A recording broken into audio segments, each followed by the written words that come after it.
Table of contents, a note on procedure, a phonetic preface. Lesson 1, introduction, the word. Number 2, citation and forms. Number 3, the apostrophe. And number 4, the hyphen.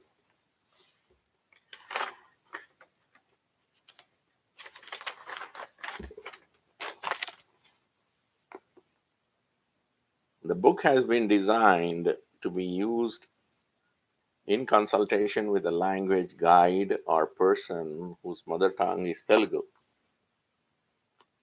The student's job is to imitate the guide's pronunciation.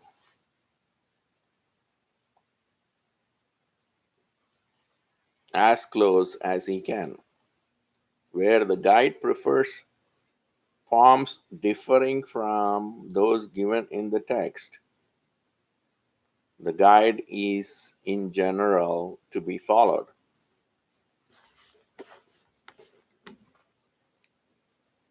However, the guide has the duty to produce colloquial Telugu and not spoken version of the written language. It is this writer's experience that in the classroom situation, the language guide is under the continuous temptation to produce a correct Telugu, which may or may not ordinarily be used in informal speech. Both the guide and the students must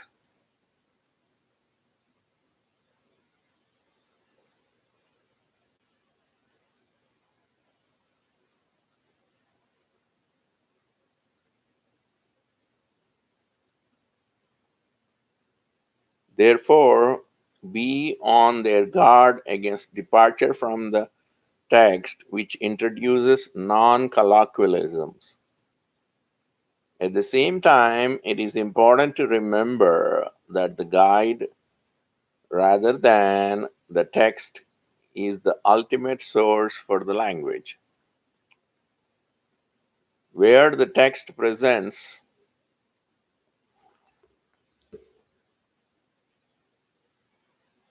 former forms or sentences which the guide would not normally produce, it is the text and not the guide that requires alteration.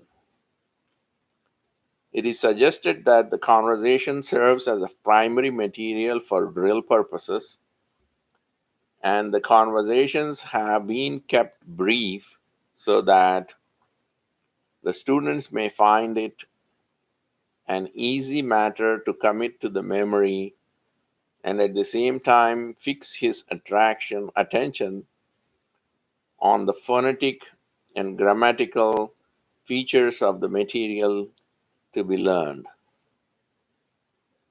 The conversations cover many of the common situations which the student may participate in or witness in the course of his stay in Andhra or Andhra Pradesh or Telangana.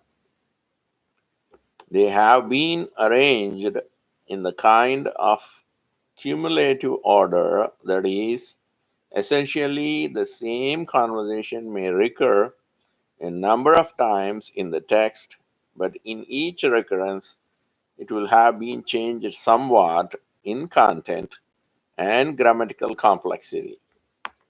In studying a conversation, it will be useful to review its predecessors so that the various alternative expressions which might be appropriate to the situation or immediately available for use in combinations that are not explicitly given in the text. The drill sentences included in the grammar notes are intended primarily as examples which further illustrate the use of features found in the conversations and discussed in the notes. These drill sentences may, of course, also provide a basis for supplementary classroom drill.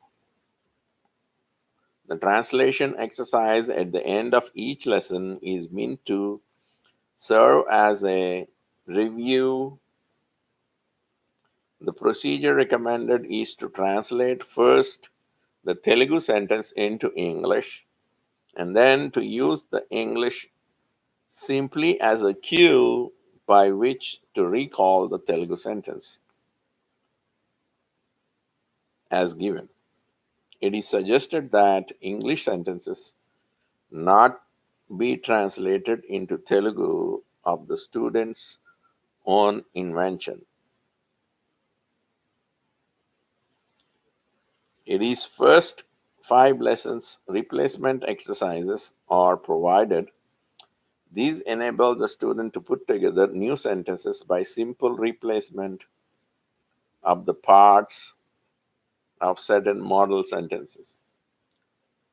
Similar exercises might also be performed with sentences in subsequent lessons, though these are not provided in the text. Finally, it is suggested that once a conversation and its related predecessors are well controlled by the student, it may be valuable to record his attempt to engage the guide in free conversation along the same general lines so that new expressions which the guide may spontaneously produce will be available for later study.